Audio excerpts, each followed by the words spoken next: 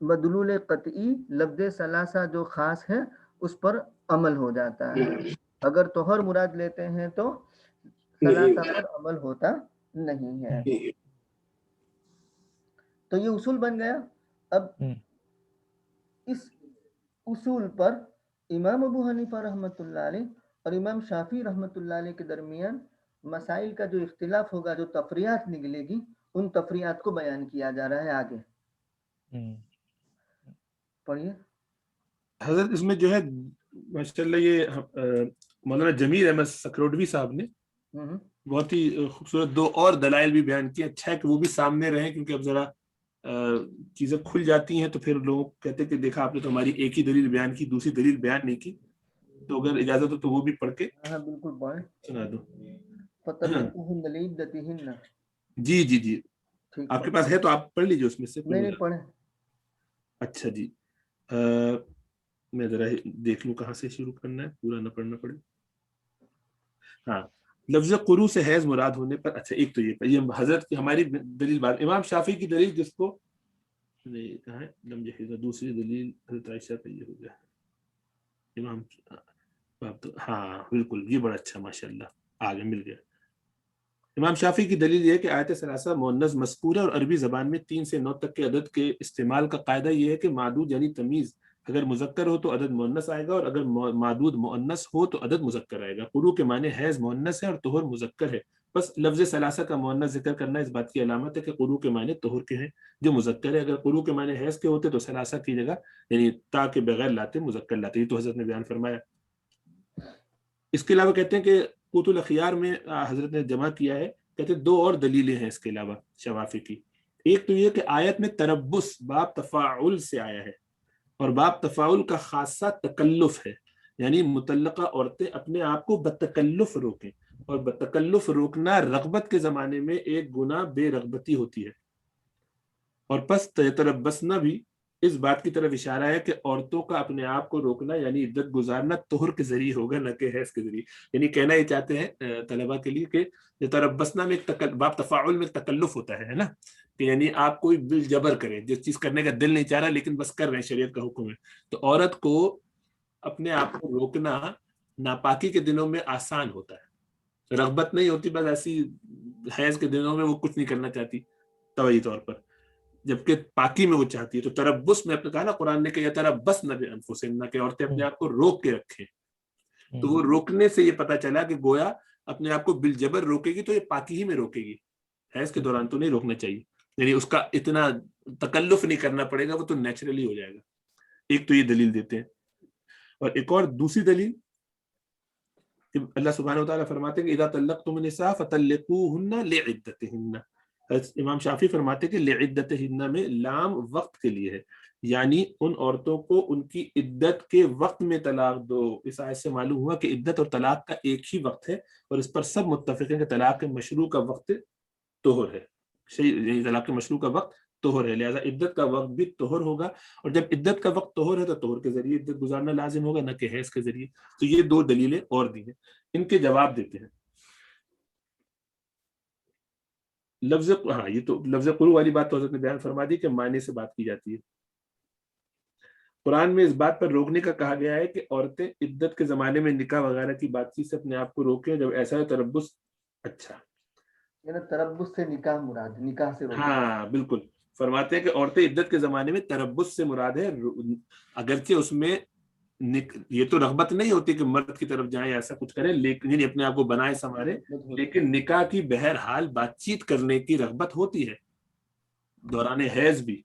تو اس سے روکا ہے کہ اس سے اپنے آپ کو بالجبر روکیں. تو تربص اس طرف مشیر ہوگا کہ وہ نکاح کی بات یا نکاح کا تذکرہ بھی نہ کریں، اور اس میں تربص پایا جاتا ہے. اس میں بتکلف اپنے آپ کو روکنا ہوگا، کیونکہ وہاں بھی طبعی طور پر نکاح کا ڈسکشن کرنے میں تو کسی کو مذاکرہ نہیں ہوتا نا، شوہر کی ضرورت نہ محسوس کرے عورت اس وقت، لیکن یہ تو ہے کہ نکاح آگے جو پلاننگ کرنی ہے وہ تو کر سکتی ہے. تو اس سے تربص. تو ایک تو اس کا جواب یہ دیا، اور دوسری والی دلیل کا جواب دیا حضرت. میں وہ تھوڑا سا ڈھونڈ رہا ہوں کہ کہاں ہے. لعدتہن، فطلقوهن لعدتهن، لعدتہن کو جو انہوں نے کہا ان کی عدت میں جواب دو. اس کا جواب انہوں نے یہاں پہ نہیں دیا غالباً، یہ مجھے نظر نہیں آ رہا.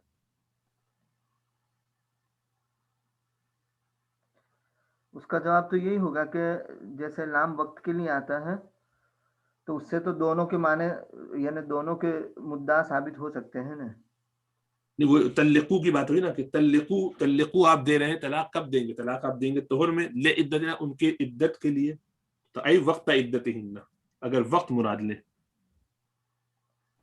ہے نا. یہ جو ان کی دلیل ہے کہ اگر اس کو وقت کے معنی میں لے تو اس کا کوئی جواب ہوگا کہ یہ بھی ایک معنی ہو سکتے لیکن اور بھی معنی ہوتے ہیں. لام یہ تعلیلیہ ہو، طلاق دو ان کو، پھر یعنی سبب ہوگا ان کی عدت کا، سببیہ بنا کے، یا کوئی اور صورت ہوگی، اس کو دیکھ لیں گے شاید کہیں اور. میرے خیال یہ اس میں کون سی کتاب سے یہ بتا رہے ہیں؟ یہ اجمل الحواشی میں ہے، لیکن اس کی زیادہ تفصیل میرے پاس قوت الاخیار ہے، اس میں مل جائے گی، لیکن وہ بھی دیکھنے کا، وہ نیچے رکھی ہے سامنے نہیں تو سستی میں لا نہیں رہا ہوں. یہ شرح ہے اس کی، جمیل احمد سکھروڈوی صاحب کی اجمل الحواشی. اور اسی طرح اس کی جو قوت الاخیار ہے اس کے اندر انہوں نے بہت اچھی تفصیل سے اس کو بیان کیا. وہ نور الانوار کی شرح ہے ان کی، بہت ہی جامع، تو اس میں کھول کے بیان کیا. وہ میں دیکھ کے پھر انشاءاللہ بیان بھیج دوں گا ریکارڈنگ، یا اگلی دفعہ اس کو دیکھ لیں گے کیا اس کا جواب انہوں نے کیا دیا. اور اس میں 2 دلیل احناف کی اور دیتے ہیں. جی میں سوال تھا کہ اگر ہم جیسے ہم اس کو سپلیمنٹ کرنا چاہیں کچھ شرح کے ساتھ، تو آپ کون سی بتائیں گے کہ وہ ہم؟ اجمل الحواشی دیکھ لیجیے، بالکل دیکھ لیجیے، بہت سی کتابیں ہیں. حضرت کوئی اور بھی بتانا چاہیں تو بتائیں. میں تو ایک ہی دیکھی ہمیشہ، یہ اجمل الحواشی مجھے اویلیبل ہو گئی تھی بہت شروع میں، بلکہ کب کی ہے یہ، 2006 میں، پتہ نہیں 3 میں کب کی ہے، تو اس وقت سے 2002 وغیرہ سے. تو بس وہ مجھے وہی ٹھیک لگتی ہے تو اسی کو دیکھ لیتے ہیں. اتنا موقع ہی نہیں ملتا اور جگہ دیکھنے کا، تو یہ کافی ہو جاتی ہے الحمدللہ. اجمل الحواشی کے نام سے. اب تو میرے خیال اور بھی بہت آ گئی ہوں گی. حضرت آپ کوئی ریکمینڈ کرتے ہیں؟ تسہیل اصول الشاشی بھی ہے، ہاں تفسیر اصول لیکن وہ اتنی خاص نہیں ہے، وہ بس تسہیل کی گئی ہے اس کو. جی آسان. جی انہوں نے بڑے اچھے طریقے سے اس میں، جی بہت اچھے طریقے سے دلائل دونوں طرف کے ذکر کیے ہیں، جس کا فائدہ ہوتا ہے. اگر اس کو سامنے رکھیں گے تو فائدہ ہوگا. اس کا ابتدائی جو حصہ ہے وہ بھی بہت اچھے طریقے سے انہوں نے بیان کیا ہے، اس میں عام اور خاص کی بھی تفسیر کو. تو موقع ہو تو پڑھیں، ضرور دیکھ لیں، نہ ہو تو کم سے کم کچھ خلاصہ انشاءاللہ میں کوشش کروں گا اس میں سے یہاں بیان کر لیں. اور امام ابو حنیفہ کی جو دلیل وہ بیان فرمائی، ایک تو حضرت نے دونوں بیان کر دی میرے خیال ہے نا. ہاں میرے خیال آپ دونوں بیان فرما چکے ہیں تینوں. ٹھیک ہے. آپ نے لم یحدن سے لیا ہے؟ جی. واللہ لم یئسن من المحیض من نسائکم ان ارتبتم فعدتهن ثلاثۃ اشہر واللہ لم یحدن، اس میں حیض کا لفظ آ وہ گیا. تقابل سے سمجھ میں آ جاتا ہے. تقابل سے سمجھ میں آیا تھا، بالکل. جزاک اللہ خیر. الحمدللہ. اور اما طلاق الامۃ تطلیقتان وہ بھی آ چکا ہے. جزاک اللہ خیر. اس کو پھر یہاں چھوڑ دیتے ہیں انشاءاللہ تعالی، یا اور کوئی حضرت گفتگو اس میں رہ گئی تو آپ نے مکمل کر لیجیے. بس وہ اب اس پر تفریعی مسائل ہیں، 7 مسئلے ہیں. جی پھر وہ آگے چلیں گے انشاءاللہ، وہ اگلے ہفتے دیکھ لیں گے. بہت اچھا. جزاک اللہ خیر. مختصر آج اپنا سبق کریں گے کیونکہ آج کچھ کام اس وقت